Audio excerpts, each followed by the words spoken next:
Guided by our new strategic plan, we will work together to do just that, to increase Rotary's impact, to expand its reach, enhance participant engagement, and increase our ability to adapt.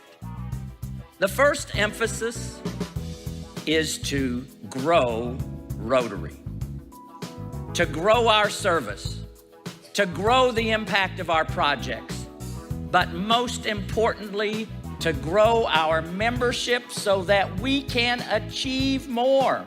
Bringing in more members to replace the ones we lose is not the answer. It's like pouring more water into a bucket full of holes. We need to address the root causes of that member loss. Member engagement that is not what it should be, and a member demographic that skews steadily older. It is clear that it is time to make some fundamental changes. We already know what the barriers are to an engaged and diverse membership.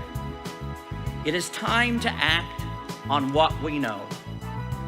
Creating new membership models, opening new paths to Rotary membership, and building new Rotary and Rotaract clubs where the existing clubs do not meet the community's needs. That means not only making sure club presidents understand why it is so important to grow their own clubs and membership overall, but ensuring that they have an effective structure for doing so. We must grow Rotary by forming new clubs. We need to form new clubs, not just where Rotary does not already exist, but in communities where Rotary is thriving. We need to start new model clubs offering alternative meeting experiences and service opportunities. The second emphasis for our next year is even closer to home than our clubs. It is our families. When I was district governor, people sometimes asked me how I managed to balance my professional and Rotary responsibilities with 2 young girls at home. The answer was simple. Gay and I brought them along. As much as they grew up in the Maloney family, they also grew up in the family of Rotary, because it meant that we did not have to choose between my club and our children. We should never, ever expect our members to make that choice. We need to foster a culture where Rotary does not compete with the family, but rather complements it.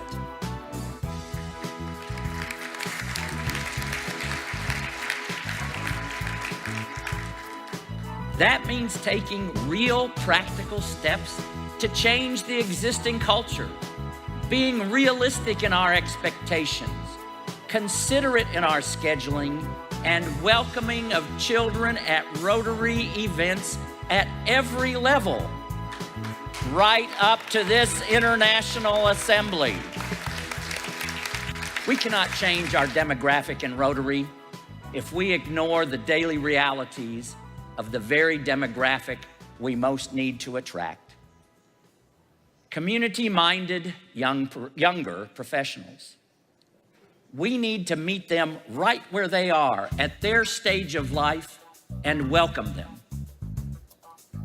And that brings me to our third emphasis, building a viable path to Rotary leadership for Rotarians who are actively involved in their professions. The job of club president should never be seen as a time commitment too great for a busy professional to consider. The job of district governor should not come with the expectation that you must retire from your paying job first.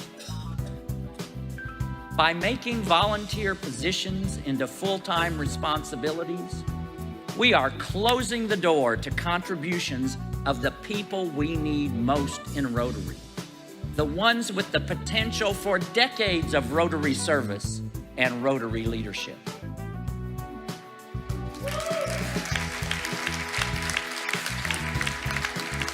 So many of the barriers to Rotary leadership are barriers we ourselves built, with expectations tailored to a different time and a different generation.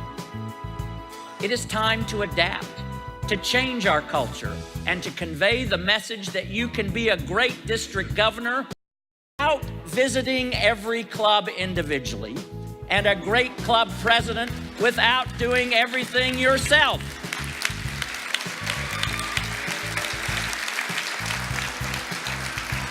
You can take the lead in the year ahead, whatever stage of life you yourselves are in.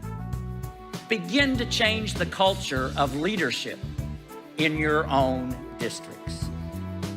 In the words of our vision statement, together, we see a world where people unite and take action to create lasting change across the globe, in our communities, and in ourselves. We are people of action, people who not only want to change the world, but also have the ability to turn inspiration into real and lasting change. We have that ability because of who we are and because of what Rotary allows us to do. Rotary allows us to connect. It allows us to connect with each other in deep and meaningful ways across our differences. It connects us to people we would never otherwise have met, who are more like us than we ever could have known. It connects us to our communities, to professional opportunities, and to the people who need our help. In Rotary, none of us is an island. All of us are here together. Whoever we are, wherever we are from, whatever language we speak or traditions we follow, we are all connected to each other, part of our communities, and members not only of our clubs, but of the global community to which we all belong. That connection is what lies at the heart of the Rotary experience. It is what brings us to Rotary. It is why we stay. It is how we will grow Rotary. And it will be our theme in the 2019-2020 Rotary year. Rotary connects the world.